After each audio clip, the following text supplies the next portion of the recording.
أعزائي المشاهدين، أسعد الله مساءكم. نعود إليكم ثانية ونحن نزهو بكم كما تزهو عمان بضيوفها من كبار القادة والزعماء العرب. الآن يصل الرئيس التونسي فخامة الباجي قايد السبسي، وفي مقدمة مستقبليه جلالة الملك عبد الله الثاني بن الحسين حفظه الله،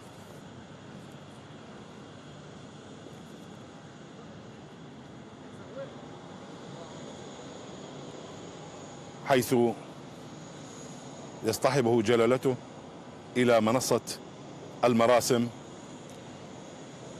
وذلك ليترأس وفد بلاده المشارك في قمة عمان في دورتها 28.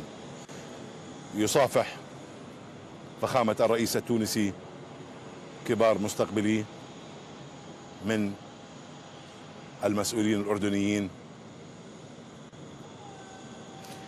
يرتبط الأردن وتونس أعزائي المشاهدين بعلاقات أخوية متينة في مختلف المجالات، وسبق لفخامة الرئيس التونسي أن زار عمان في تشرين الأول من عام 2015، وحينها أكد جلالته والرئيس التونسي الحرص المشترك على إدامة التنسيق والتشاور حيال مختلف القضايا التي من شأنها خدمة المصالح المشتركة للبلدين الشقيقين. الرئيس التونسي السبسي هو رابع رؤساء تونس بعد الاستقلال عام 56، وهو سياسي بارز عاصر الرئيس الأول للجمهورية التونسية الحبيب بورقيبة، وتولى العديد من المناصب المهمة والقيادية طوال مسيرته الممتدة، كما انتخب رئيسا للبلاد عام 2014.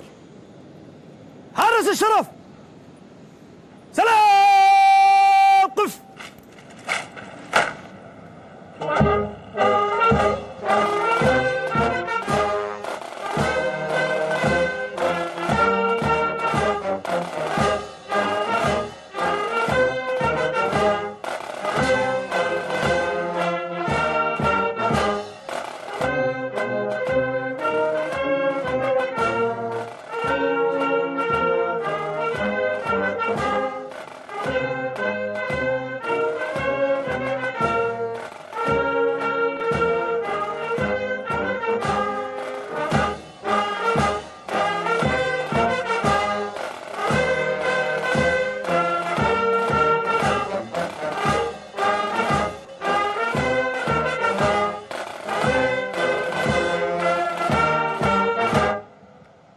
كتفاي اسرح.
رسالة الاستقلال والتحرر والوحدة.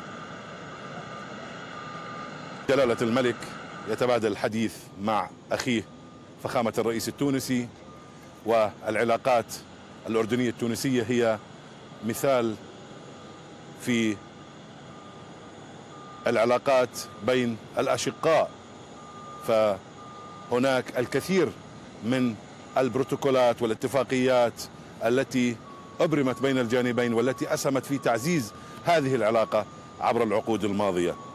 وبالعودة إلى زيارة فخامة الرئيس السابق للأردن، كان هناك توافق أيضا بين جلالة الملك عبد الله الثاني وفخامة الرئيس على أن الأردن وتونس يواجهان تحديات مشتركة. آنذاك شدد جلالة الملك على أن الأردن مستعد وعلى جميع المستويات الحكومية والعسكرية والأمنية في تقديم كل المساعدة وتقديم كل الدعم الذي من شأنه خدمة تونس الشقيقة.